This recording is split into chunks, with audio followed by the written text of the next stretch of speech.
Ilang residente sa Sanchez Mira, Cagayan nagtagisan sa iba't ibang laro ng lahi. Silipin sa report. Buhay na buhay ang larong Pinoy sa Sanchez Mira, Cagayan. Game na game ang mga residente sa tug of war. At kadang-kadang, hindi rin sila nagpauli sa sack race, palusebo, at nagkaubusan din ng lakas sa bunong braso. Enjoy ang mga residente sa mga laro ng lahi na bahagi ng kapistahan ng bayan.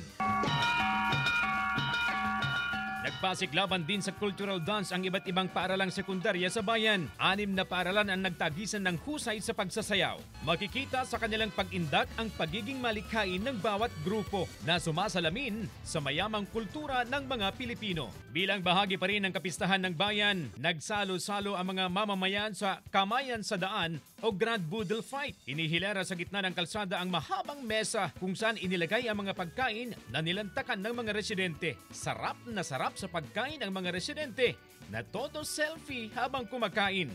Sa bandang huli, simut sarap ang inihain na pagkain at may nagsharon pa. Tampok din sa kapistahan ng bayan ang pinaka-coconut o biggest coconut at agri-skills competition. Nagkaroon ng pabilisan sa pagbabalat ng nyog, tagisan sa pagkudkod ng nyog, at itinampok din ang pinakamalaking aning nyog ng mga magsasaka. Mayaman ang Sanchez Mira sa produktong nyog kung saan makikita sa bayan ang ekta-ektaryang taniman nito. CJ Torida, One North, Central Luzon.